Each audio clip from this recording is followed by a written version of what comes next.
Je pense ne pas me tromper en disant que la plupart des gens vivent de l'angoisse à l'idée d'affronter leurs semblables. Combien parmi vous n'ont pas d'appréhension en franchissant l'entrée d'un lieu public, par exemple? Je suppose que cela vous intéresse alors que nous parlions de ces angoisses qui sont dues au manque de confiance en soi. Parce que entrer tout de go dans un nouvel espace, c'est entrer dans l'inconnu. Vous imaginez le courage inconscient qu'il faut pour vaincre cette peur de l'inconnu. On fait des thérapies pour dépasser cela. Je suppose qu'il vous est déjà arrivé, avant d'entrer dans un espace, dans un lieu public, d'étirer le cou pour jeter un œil par-dessus les protections de l'établissement. Avant d'entrer, bien sûr. Je suppose que oui. Et peut-être qu'il vous est arrivé également de regarder par la serrure, afin de ne plus être confronté à l'inconnu derrière la porte. En tout cas, moi, ça m'est arrivé de nombreuses fois. Et je pense à une jeune femme qui, dans ces cas-là, devenait complètement moite, avec de la sueur visible sur le front. Elle le savait tellement bien qu'elle laquait abondamment ses cheveux pour éviter de donner l'impression qu'elle sortait de sa douche.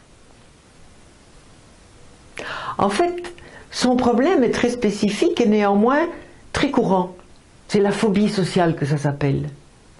Si par malheur ses yeux se posaient en premier lieu sur un personnage quelque peu renfermé et un petit peu antipathique, l'image de cette tête restait présente dans son esprit et faisait écran, voilà. Elle n'arrivait plus à voir ce qui se passe derrière. Et de la transpiration sur son front reprenait de plus belle. En essayant de comprendre l'influence de cette image perturbante sur son inconscient, elle a pu mettre des mots et expliquer qu'en fait, elle se sentait comme jugée par cette tête. Parce que ça lui faisait penser à une petite fille. Elle se sentait comme une petite fille devant l'autorité. Une autre personne à laquelle je fais référence est un homme de 45 ans. Super performant dans son travail et même assez autoritaire avec ses enfants. Oui.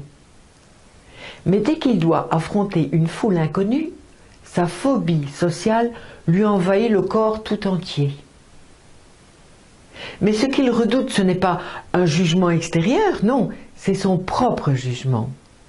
Il entend comme une foule de petites phrases assassines qui lui résonnent dans la tête, qui le critiquent, se moquent de lui, le traitant d'incapable et de niais. C'est insupportable pour ce monsieur.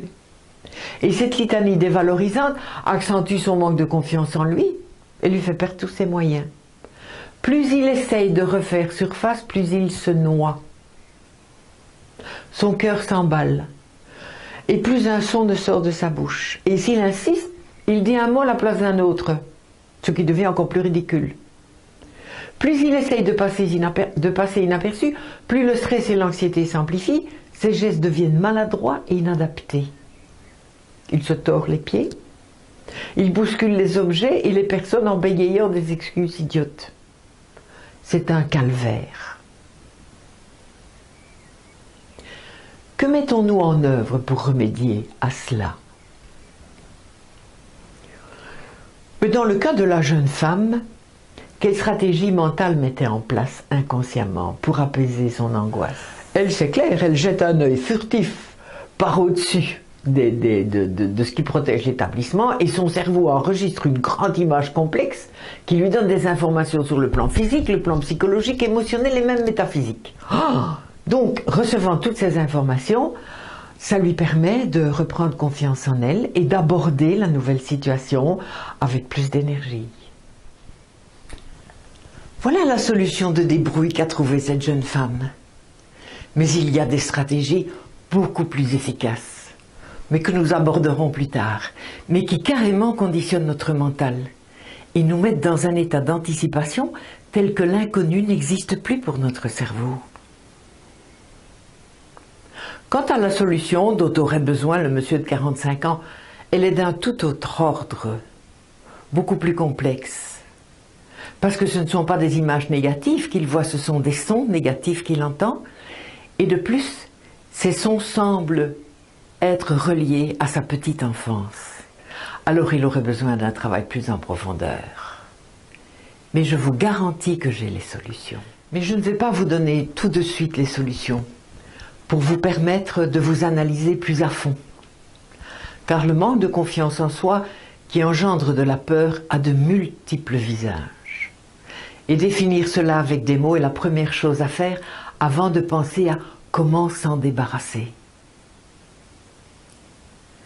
Puisque je souhaite que nous soyons dans le partage sur ce forum, n'hésitez pas. N'hésitez pas à nourrir ce sujet de vos difficultés et de vos réussites personnelles, sous le couvert de votre pseudonyme.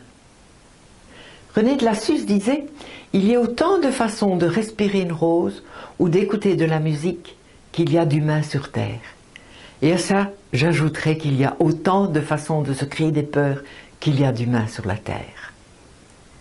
Alors venez ajouter votre petite pierre à cette réflexion. J'ai des solutions à vous proposer.